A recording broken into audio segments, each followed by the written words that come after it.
It's been a while. So I'm so sorry for my absence. I really was trying to upload regularly, and then suddenly things just flipped in my life, and everything is very chaotic and weird right now. I have a lot of footage already recorded that I do need to actually put into their specific videos and upload them. So I'm still here, I'm still trying to make content, and this is thankfully another new video for you. But anyways, this video is one that I've wanted to do for a while as another offshot for actually taking care of your EGL and making sure that it can last you as long as possible. As I'm sure a lot of you have seen, and it is very common now to find stained dresses on the secondhand market. I think that that's always been the case, but I think that especially with the recent rise in sweet and old school pieces, there are a lot of older pieces that have accumulated a lot of stains over the years and are still being sold for near retail prices, which is just crazy. But if you really want that dress and you decide to take the plunge and buy it even though it has stains on it, I would like to try and help you remove those stains to the best of your ability so that you can at least have a dress that you love that will look presentable. So this is going to be mostly on how to remove sweat stains. That is one of the most prominent issues that I have seen in the secondhand market. I have a whole video about how to avoid sweat stains, so this doesn't even need to be something you have to do for your own pieces. But just for example, let's say that you find a dress that you really want, you buy it, it arrives, and the seller had not listed that there were any stains or anything wrong with it, but when it comes, it's disgusting. So let's say that that's the case. This has been something that I've experienced many times. This can happen especially if you buy from a different secondhand market than where you are located, and you have to use a translation app, and some things can just get missed in the translation. You know, and it can arrive and just be very different from what you understood it as being. The dress in particular that I will be doing an example of how to remove the sweat stains on is Angelic Pretty's Pastel a la Mode OP. Oh my god, stop. Okay. So this is the dress. I have a lot of other things I have to fix up on this. I received it for my birthday, and when it was received, I found a lot of issues with it that the seller did not mention.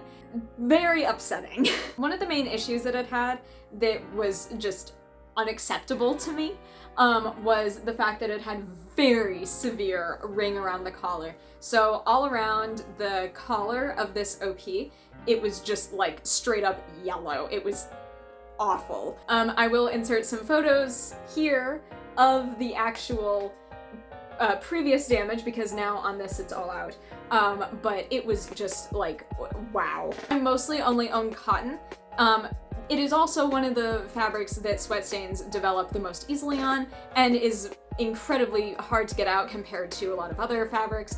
So I figure that if you own one of these older pieces, which will also likely be cotton because a lot of older pieces are cotton, this will be the most applicable to you. But of course, look at your care tags. Even with the care tags though, a lot of the time they will be really on the side of caution and will not be totally accurate to what you can really do or not with a piece. So there's actually a list that you can find on an old LiveJournal post where a lot of people, a lot of community members, put in their own input on what could be washed and how it could be washed.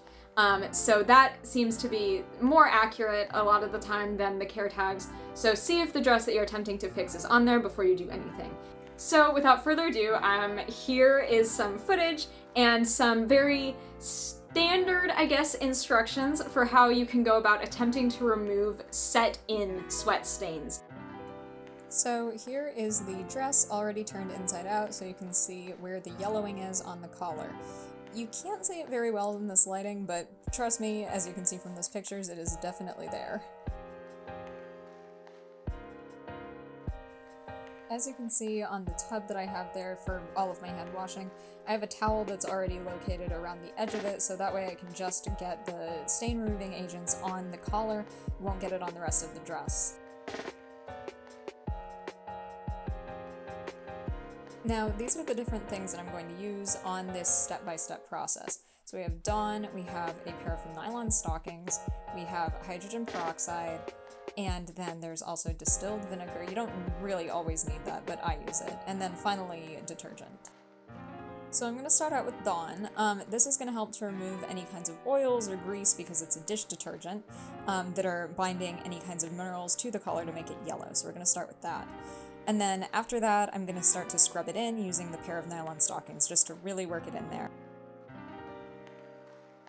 Next, I'm going to use hydrogen peroxide to further lighten it. Make sure that when you do this that you spot test it if you have a colorful fabric instead of white, just so that it doesn't lighten that base color. So I'm going to mostly just work this in with my fingers, and then I'm going to let it sit for about half an hour, check back, see how it's doing, and then once it looks like the yellow is gone, I'm going to start rinsing it out.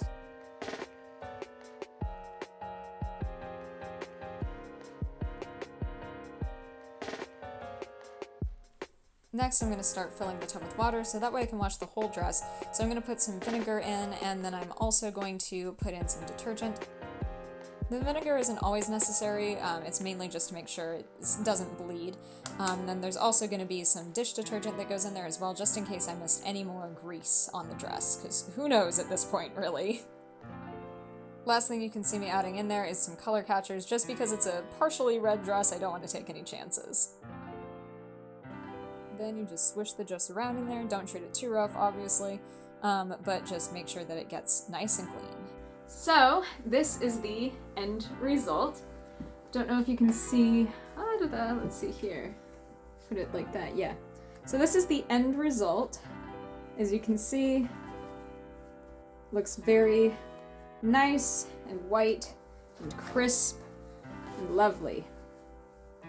No more yellow! But you've also seen the finished product of my repairs so far. I figured that I would also insert some footage here of the birthday cord that I did. It's not anything super creative. It is the headdress, the matching headdress and the dress itself. It is something that I wore for my birthday, and I had a really fun time with my fiance wearing that. So here that is.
Turn back and look at me. Thank you, Keegan. I appreciate it. Can I do the curtsy again?